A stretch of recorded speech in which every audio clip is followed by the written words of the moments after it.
ne font pas la prière. C'est donc pour cela que le Saint Prophète sallallahu alayhi wa sallam, dans ce hadith, parmi les signes du croyant, il a cité en premier lieu, l'accomplissement de la prière.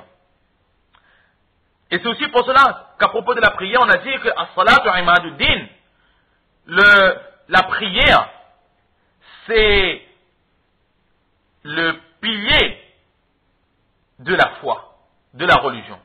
Et encore à propos des prières et des hypocrites, dans un hadith, le Saint Prophète sallallahu alayhi wa sallam, il dit Inna asqala as-salati ala al-munafiqin salatul isha, que la prière la plus dure à accomplir pour les hypocrites, c'est la prière de Isha. Pourquoi la prière d'Aïcha? Parce que, à l'époque, le namaz d'Aïcha ne se faisait pas à la première heure comme nous aujourd'hui nous le faisons. Dans les enseignements du prophète sallallahu alayhi wa sallam, il est conseillé de faire la prière d'Aïcha tard dans la nuit. Donc, souvent, les personnes sortaient du travail, ils étaient fatigués, donc ils dormaient. Ils se reposaient un peu, puis se levaient dans la nuit pour accomplir la salat d'Aïcha en Jamaat. Aujourd'hui, pour mettre dans le contexte actuel, on pourrait dire que le namaz d'Aïcha se faisait vers 10h30, 11h, parfois minuit. Donc c'est quand même à une heure assez tardive. Alors ces hypocrites, ils dormaient déjà. Maintenant, les réveiller pour adorer un Seigneur qu'ils ne croient pas et qu'ils n'aiment pas, alors très certainement, s'ils le font, c'est vraiment par obligation. Et c'est pour cela que le prophète sallallahu alayhi wa sallam, il a dit « Inna asqala salati » Inna asqala salati ala al-munafiqin salatul isha, que la prière la plus dure, la plus lourde à accomplir pour l'hypocrite, c'est la prière de Isha.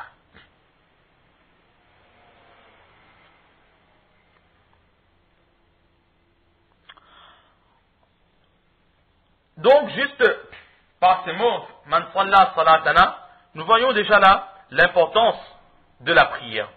Que le fait d'accomplir le namaz, c'est non seulement un acte obligatoire pour chaque musulman, c'est aussi une recommandation d'Allah subhanahu wa ta'ala, mais c'est surtout un signe. Le namaz, c'est un acte qui fait la différence, qui montre la différence entre un croyant et un non-croyant. Ensuite, se pose la question que le prophète sallallahu alayhi wa sallam, il a parlé de la salat, wa yuqimu salat, man salla salatana, la personne qui accomplit la prière comme nous le faisons, mais à part cela, il y a encore d'autres ordres, d'autres commandements de la part d'Allah subhanahu wa ta'ala pour être un vrai musulman, comme par exemple la zakat, le hajj, le pèlerinage, le mode obligatoire, ou le jeûne du mois de Ramadan. Et pourquoi est-ce que le prophète sallallahu alayhi wa sallam n'a pas fait allusion à ces autres piliers de l'islam de ce hadith? Alors à cette question, les muhaddithines, ils expliquent que peut-être qu'à l'époque où le prophète sallallahu alayhi wa sallam, il a dit ce hadith, à ce moment-là, ces autres piliers n'avaient pas encore été rendus obligatoires. Le mois n'était pas encore obligatoire, le jeûne du mois de Ramadan n'était pas encore obligatoire, le pèlerinage non plus n'était pas encore obligatoire. Étant donné qu'il n'y avait à l'époque qu'un seul pilier de l'islam avec le kalima, réciter l'unicité d'Allah subhanahu wa ta'ala, Allah n'avait à ce moment-là, à ce moment précis, Allah n'avait rendu que les prières obligatoires. Donc c'est pour cela que le prophète sallallahu alayhi wa sallam n'a cité que les prières. Ou encore, le prophète sallallahu alayhi wa sallam, il s'est suffi de citer les namaz, parce que comme on a dit, le namaz, c'est l'un des piliers principaux ou le pilier principal de la religion, imaduddin. Et dans le Coran, Allah subhanahu wa ta'ala, il dit Inna salata tanha anil fahsha'i wal munkar, que la prière, c'est un acte qui va protéger des péchés et de la désobéissance d'Allah subhanahu wa ta'ala. Donc automatiquement, si une personne va faire son namaz avec assiduité, avec amour pour Allah subhanahu wa ta'ala, automatiquement, elle ne désobéira plus à Allah subhanahu wa ta'ala. Et étant donné que cette personne ne désobéira plus à Allah subhanahu wa ta'ala, n'ira plus à l'encontre des commandements d'Allah subhanahu wa ta'ala, alors automatiquement, cette personne donnera aussi le mois obligatoire, cette personne gardera aussi les jeûnes du mois de Ramadan, cette personne accomplira aussi son pèlerinage obligatoire, et tous les autres commandements d'Allah subhanahu wa ta'ala, cette personne mettra en pratique. Parce que s'il y a ne serait-ce qu'un moindre manquement de ces accomplissements, cela voudra dire que cette personne a commis une faute, un péché. Et le namaz, il nous empêche de faire les péchés.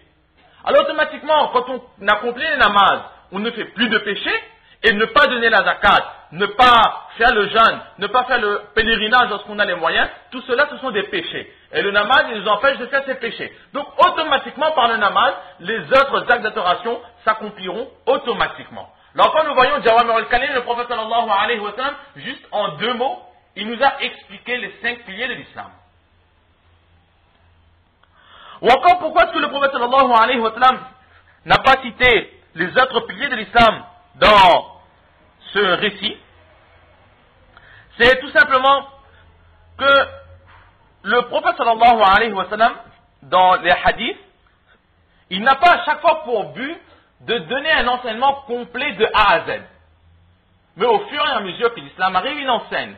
Et selon les questions, selon le contexte, selon l'époque, ces paroles vont plus ou moins varier. Et là aussi, certains muhaddithines, ils disent que le prophète sallallahu alayhi wa sallam était dans un tel contexte que dans son assemblée, il y avait des personnes d'autres croyances que les musulmans. Certaines personnes disent qu'il y avait aussi des juifs. Mais il y avait aussi peut-être d'autres personnes qui avaient une autre croyance que l'unicité d'Allah subhanahu wa ta'ala. Donc ces personnes écoutaient les paroles du saint prophète sallallahu alayhi wa sallam parce qu'ils aimaient bien écouter ces paroles, mais jusqu'à présent ils n'avaient pas encore accepté l'islam. Étant donné qu'ils écoutaient les paroles du saint prophète sallallahu alayhi wa sallam, le prophète d'Allah, il a voulu d'une façon très habile et remplie de sagesse les ramener vers l'islam. Et comme certains muhaddithines, ils disent que ces personnes-là c'était des juifs. Alors les juifs, ils croient aussi en Allah subhanahu wa ta'ala. Même si aujourd'hui leur religion a été falsifiée, mais ils essaient quand même de rester sur les quelques enseignements qui sont parvenus jusqu'à eux.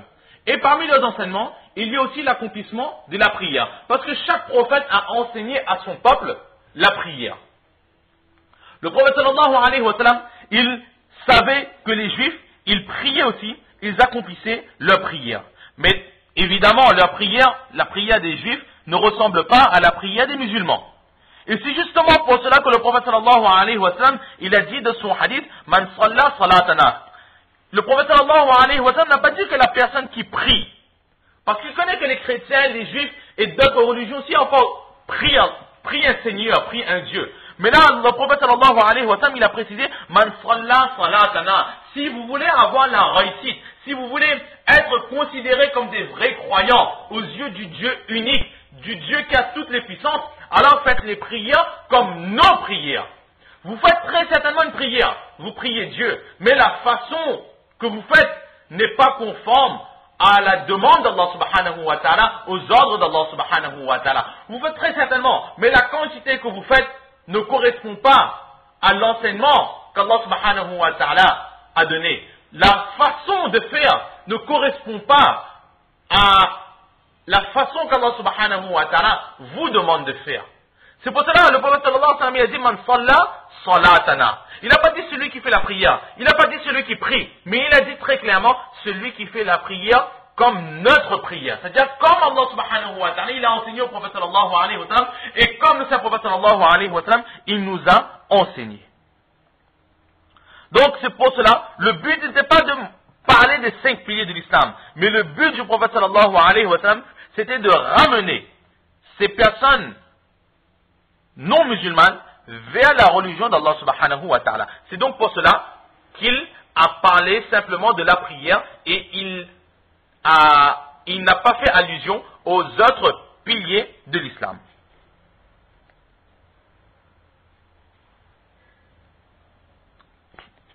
Ensuite, le prophète sallallahu alayhi wa sallam, il parle du deuxième point, وَاسْتَقْبَلَ قِبْلَتَنَا. La personne qui se dirige vers notre qibla.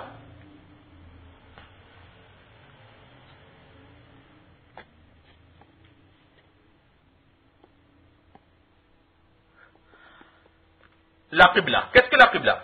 La Qibla, c'est la direction que chaque musulman, c'est la direction vers laquelle chaque musulman se dirige pour l'accomplissement des prières.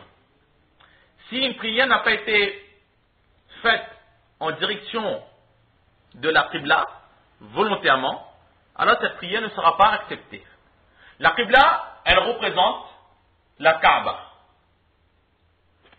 Ne pas faire cette erreur qu'on le retrouve très souvent chez les jeunes, les enfants, quand on les demande dans quelle direction se trouve la Qibla, certaines personnes disent que certains enfants disent que c'est vers le nord. Des personnes disent que c'est en direction de la mer. Des personnes disent que c'est là où est-ce que le soleil se couche. Non, ce sont des définitions erronées. En fait, la Qibla, c'est la direction, se diriger vers la Kaaba. Maintenant, vu l'endroit, l'emplacement géographique où l'on se trouve, la direction de la Kaaba va changer. Par exemple, nous à La Réunion, la Qibla, la Kaaba se trouve plus ou moins vers le nord-nord-ouest. Maintenant, si on est dans un autre pays, il est possible que pour aller en direction de la Kaaba, il faut se diriger vers l'est. Dans d'autres pays du monde, il faut se diriger vers l'ouest. Dans d'autres pays du monde, il faut se diriger vers le sud.